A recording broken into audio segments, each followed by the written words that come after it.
So my other guest, she just texted me. She about to walk in at some point. So I just asked her to close the door softly. All right, so yeah. All right, here we go. Welcome back to the Chris Massey Show. Today's guest, another close friend of mine. Man, we've been talking about this for a long time. I've been doing this podcast for 12 years. So how long have we been talking about having you on the At show? least about 7. And you haven't been on? This is your first time? This is my first time. Every time I see you, it's like, yeah, man. So next week for that podcast? Oh, right, but next week we're going to do it. Like the story, we just keep adding nuggets to it, so. 7 years every week. They're getting the premium now. Right. So welcome. Man, you have a lot of titles. I got one or two. You're a successful lawyer. Thank you, bro. Entrepreneur, actor, comedian. Yes, sir. What else? Yeah, so Jerome Crawford. Quarterback / Cordell Stewart out here. Exactly, man. So Jerome Crawford, welcome to the show, man. Thank you, bro. Appreciate you having me. Yeah, man. I'm glad we finally got a chance to get it done. Likewise. Like I said, this is the largest platform. We have the best up to the present as we still evolving, but so I'm glad to have you on this one. Thank you, man. Thank you, bro. I mean, obviously, I'm excited about it. I'm so excited. I decided we're the exact same thing as you. That's how hype I was. I was like, let me just get my vibes. Just what would Chris wear today? That's the one. That's the color. And we both had the same logic because I was like, I ain't wore this one in a long time. Let me wear this. I'm thinking, he ain't gonna wear this one, is he? Nah, he probably gonna go red or something today. Right. Yeah, the day I pull it out, this is all love, man. Like I said. Yes, sir. I appreciate your support over the years. Always, bro. With everything I've done, you've been one of them people that's much appreciated. Always, bro. Always, man. I mean, truly, iron sharpens iron, man. And I'm a big believer in lift as you climb, right? I mean, Likewise. We all are given opportunities, and to whom much is given, much is required, right? Sometimes you don't even recognize how much you have and how blessed you are. So it's a strong believer, man, and just use whatever resources you have to bless other people, because we're all where we are today because somebody else looked out for us, took a flyer on us. So, it matters that you pay it forward. I agree, man. So I said we get right into it because you have a lot of ventures that you're doing in a great way. Yes, sir. So let's talk about that. You're here mainly because of the pleasantries. Yes, sir. So we could start with that. Yeah, we could start with that. Okay. So what's your role and how did this business opportunity come about? Yeah, great question, bro. So about a few months ago, you mentioned I'm an attorney by trade. Mm-hmm. So I joined a company called Pleasant Trees. It's just like it sounds, Pleasant Trees, but with 2 E's instead of an I at the end. So the name is pretty suggestive of what we do. Mm-hmm. But in case you don't know, the complete name is Pleasant Trees Cannabis Company. Okay. So Pleasant Trees is a cannabis startup here in Michigan. We founded in 2018. Mm-hmm. Our initial claim to fame is we are a cultivator. Mm-hmm. So we're what you call completely vertically integrated. Mm-hmm. So a lot of people, when they think about cannabis and what that law means, and we'll get into that a little later, they think about retail stores. They think about the dispensary on the corner, right? So we do everything from having a 50,000 square foot cultivation center on the east side out in Harrison Township, 2 retail stores. We're in East Lansing and Hamtramck, and we have what you also call processing, which is everything in between. Basically being able to take that grown flower and turn it into something from your edibles to packaging it up in jars and Mylar bags. So to answer your question though, bro, what I do there, I'm the director of legal operations and social equity. So it's kind of a hybrid role. It's like the head I'm wearing. That's one of my favorite brands right now. Right, nice. And what that means is it's half, if you will, a lawyer role. So anything legal, if that, the company may deal with, from your contracts to mergers and acquisitions to real estate to IP to, resolving disputes, employee issues, anything like that could come across my desk. And then I'm also the social equity piece, which we'll touch on a little bit more. And really what that comes down to is basically righting the wrongs of the past, right? Right. Cannabis is a quote unquote new industry, but it ain't new. Right? It's been around. It's been around for a long time. I think we heard of it. Yeah, exactly. Newly legalized. And because of that, it comes with a complicated history because the war on drugs specifically been used to target communities of color. So what you think about social equity is really about righting those wrongs, both from what companies, in my opinion, and what our opinion is should be doing, but also what government and things like that should be doing. So in that role, I kind of look at myself as like a conscience and a compass for our company. So it's a little coined phrase that I've come up with. Nice. And then really cool on the legal side, I didn't notice until I joined the company, me joining Pleasant Trees, from our research and all the digging we did, that made me the first Black in-house counsel of a cannabis manufacturer in the state of Michigan. Nice. So congratulations. Thank you, bro. Very, very humbling. Man, that's huge. Making history, man. Yeah, man. We realize we live in history every single day, man, and sometimes we take it for granted. So just very humble, man, blessed. Yeah, man, that's huge, man. I think, I mean, it's very admirable what you're doing in your approach, and like we appreciate and admire people like you for taking this step because, like you said, it's necessary, and education is key. You know, like I said, I'm gradually learning about this so-called new industry, you know, and I know it's really to your advantage, you being a lawyer, you know, because you know you gotta have your paperwork right, especially the way you got to know how to maneuver throughout this industry because because they could still catch you up on some technicalities. You got to have your ducks in a row. I mean, you're talking about an industry that's not federally legalized, right? It's still federally illegal, right, to do what we're doing. Like, it's the funniest thing, you know, like, you know, our chief legal officer, which is a close friend of mine, is actually how I came to the company. We used to work in big law firm life, right? Did that for a while. Then I was in-house counsel at a couple of companies, a publicly traded one, a private one, a lot in the automotive sector. And, you know, we joked that we're like, yeah, it's my partner in crime. Like, no, literally, you know, federally unjustified crime. That shouldn't be that way, but it's true. Like, the part of what we're doing is still not legalized. So it makes it a nascent industry. It makes it really unknown, uncertain. I think that's kind of the intrigue. But for me, as a black man coming from, you know, the areas we come from, bro, from the west side, Detroit, 7 Mile Lives, born and raised, it's really gratifying because I know there's nobody that looks like me in these spaces. That's a part of a senior leadership team of a company like this. Exactly. And then I appreciate my peers and my leaders in my company empowering me, right, to go off and to do these things and do some, you know, from the inside out, be part of that change you want to see. Yeah, it's been necessary, like, you know, and like I said, this is huge. Like, this is really groundbreaking. This is what I think is one of them once in a lifetime opportunities because once everything is solidified, you don't get this kind of like, you know, end of prohibition or something. I was just gonna say that. I mean, what if we were around, man, for when alcohol, right, became completely legal, prohibition ends? Just toss in a little bit of social media and just a sprinkle of war on drugs. Let's just toss that in for fun, which also is racially motivated. Just that's icing on the cake, just your sprinkles. Imagine if we were around for that. Yeah. That's what we're experiencing when we think about the boom of the legalized cannabis industry. And something I talk about all the time is that, you know, there's a term social equity, which is really, again, it's about balancing the scales, right? I think that nobody that is involved in the industry should feel quote unquote guilt in a sense that, you know, who can join a new industry if it starts tomorrow? People with resources and capital, right? Exactly. Unfortunately, we know that that's overwhelmingly not minorities and people of color, right?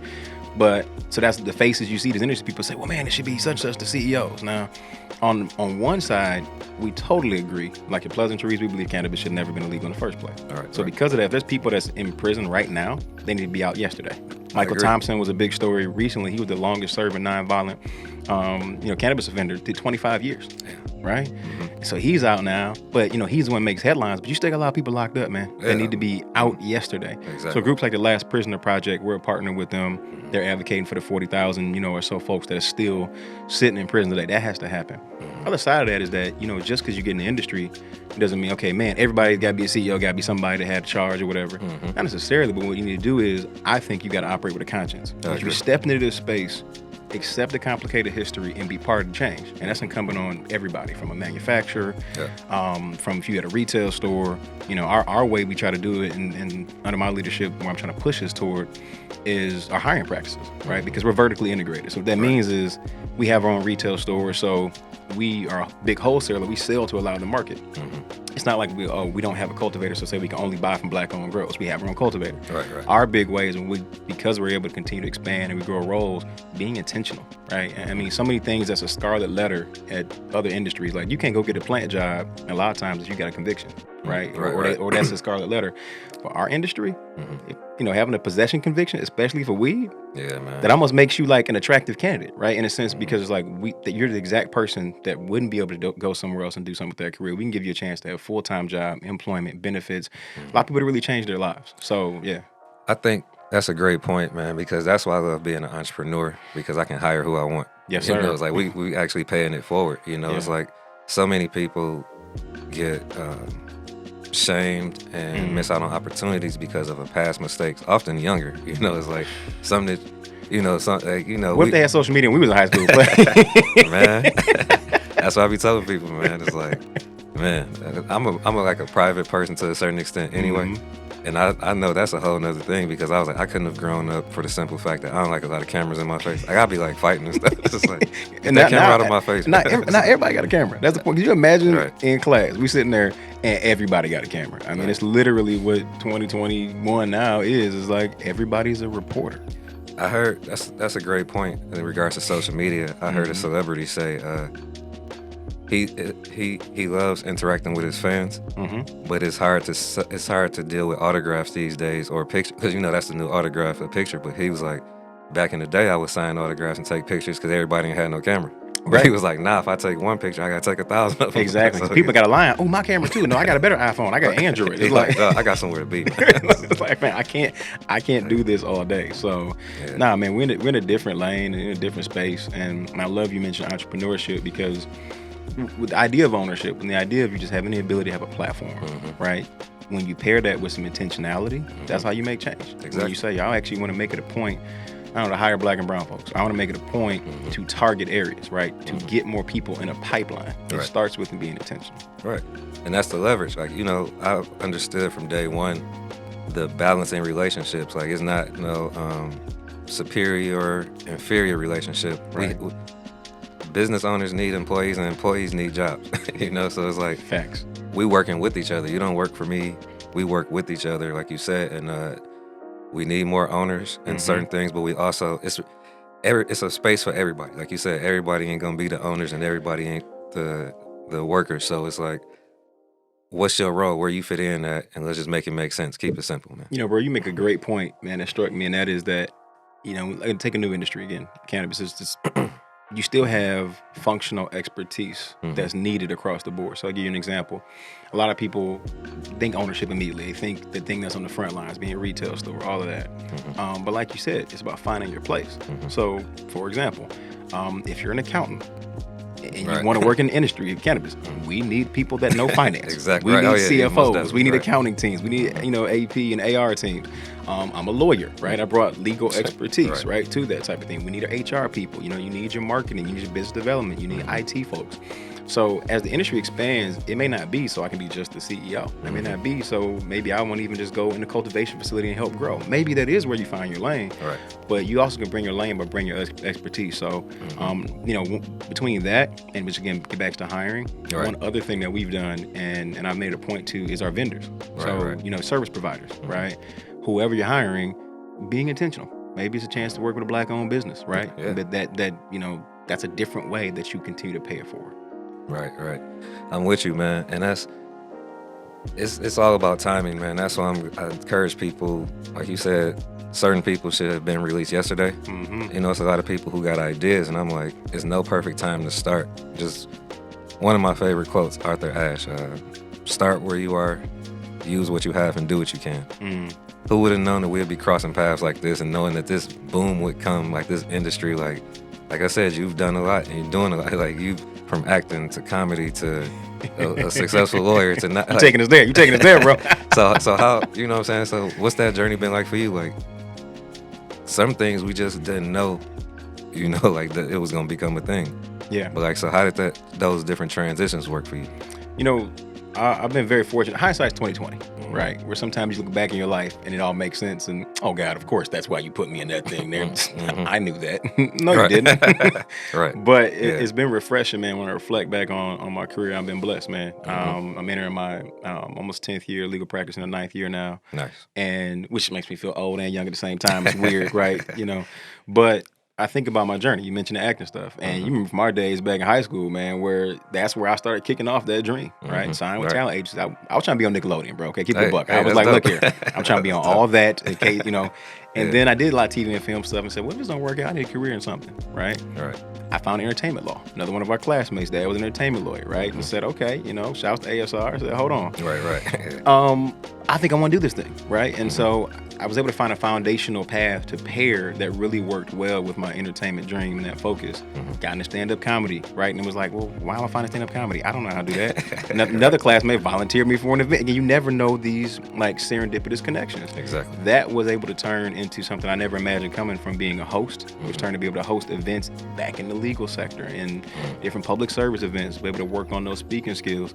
And that opened just, man, a myriad of doors. I've really been fortunate that I've never really had to completely give anything up, if that makes sense. Right, so, right.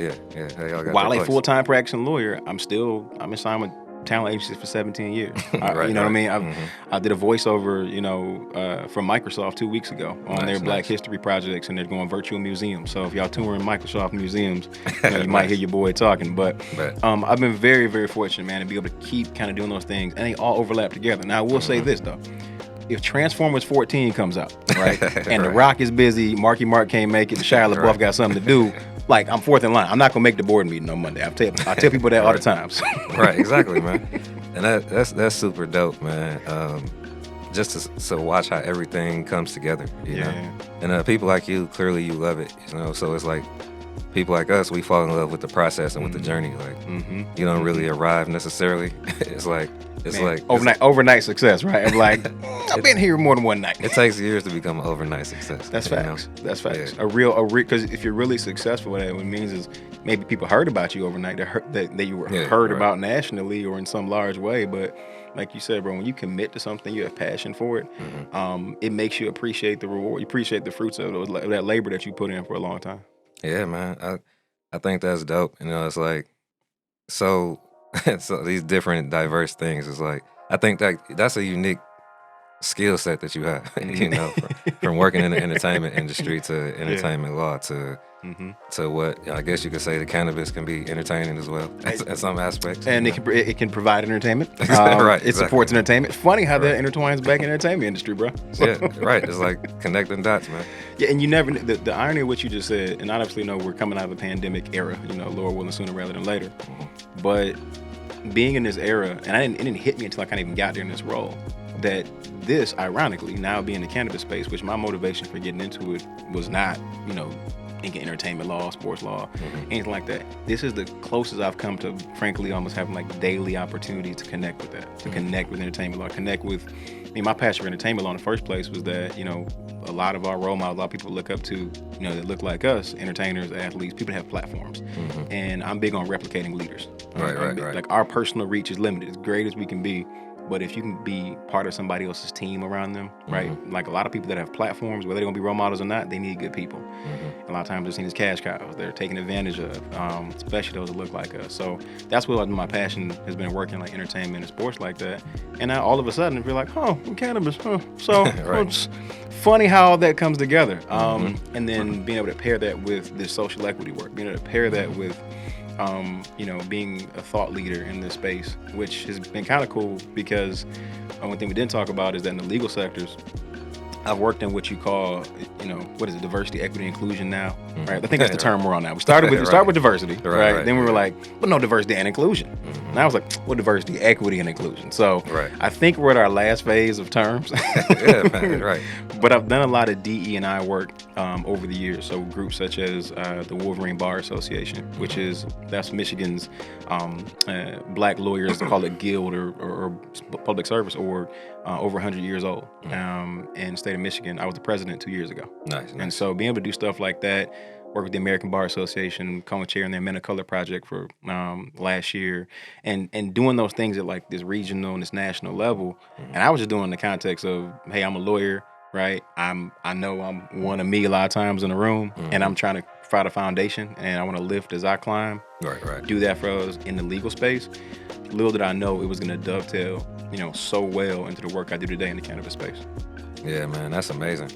And I think another thing you made me think about, people like you are a great example. Like I started entrepreneurship at 19. Wow. And here I am going into my 16th year, and one of my motivations outside of generational wealth was examples, because younger people, they associate success and wealth with a certain age, and I was like, my goal was inspiration was like, the sooner I become successful and an example, the sooner people could get started. You know what I'm saying? So it's like we're young, but our experiences are wise, and so we're young, but we're experienced. Yeah. So we could give back, and we know what we're looking at, and so we didn't have to wait to 50, 60 to be like, oh, Chris did it. It's like, now he's like, yo, y'all did all that by 30, whatever. And it's remarkable, man. I've always admired your entrepreneurial spirit, and I've told you this, bro. Like the fact that like people understand what it means to quote hang out a shingle, right, so to speak. And whether you do it like you actually have brick and mortar, whether you got an online store, a website, whether you're selling a product, a service, whether it's doing a podcast. The point is that people don't understand like what goes into that, right? Not at all, man. And so sometimes you gotta take it behind the curtain. It's like, no, this is what it is. So I've always had such an incredible admiration for you for that, bro. You even mentioned the term 16 years. Think about it. Sometimes we walk in a room, people don't know if we 16. Right. Exactly. And thank God black don't crack. That's part of the reason. Right. Exactly, man. You know what I'm saying? Good skincare regimen. Cocoa butter's real, y'all. So that helps us a lot. But even when, and I've told you, the moment you launch your brand, and I tell you how much I love the name Legendary, right? Thanks, Here I'm wearing, of course. Right. So back, our twinning aside, I've always cared for it so much because even like, despite royal blue, yes, I'm a Sigma. We look like having a Sigma probate in here right now. All right. But my line name, our line name was called Born Legends. And so remember I told you, I was like, oh my bro, like this is why I need to have everything legendary because I'm here for it. And I was like, oh, you took the vowels out, bro, that's creative. And so I was here for it. But what it means to be a legend, what it means to leave a legacy, right? And you think about, believers become innovators, innovators become legendary.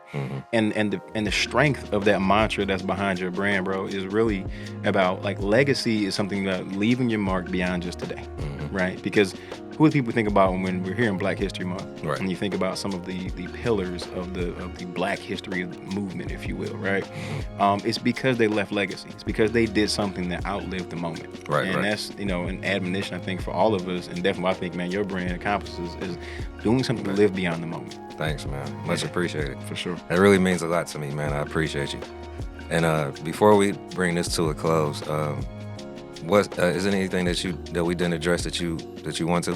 Yeah, I mean, you covered so much of it, bro. I mean, I think, I definitely would like to bring us back into focus on pleasantries. Talking about cannabis spaces, and I'm talking about what that means, and specifically here in the state of Michigan, right? Because this is a very like state-specific kind of thing. And I think one piece of advice for listeners is to really echo that point about find your place. If you want to be involved, look for opportunities, look for meaningful ways to get involved in the industry. Everything isn't, we got a ton of investment and we're about to start our grow operation and be in the field tomorrow. Sometimes it's, I'm gonna bring my expertise in because, hey, I'm an awesome IT person and I'm an HR professional. I know retail stores. I've run, apparel retail stores for years, but I want to bring that into cannabis retail spaces. Right. There's ways for us to be involved, and there's ways to pay it forward in the Black and brown community. So I'm really, really big on that, bro. And in my role, that's just pleasantries. That's just one company, right? We're trying to be part of the change you want to see, but it really does take all of us. It's incumbent on all of us to continue to do that, man. So, I'm an open book. I've had opportunity to do some recent interviews and things like that. So people feel free to hit me up. Any questions that I can help with, you know what I mean? So you put people on. It doesn't have to be directly related to our company and what we do or not. Information is the resource. Information is the power, bro. So I appreciate you, man, having me on here and give me an opportunity, man.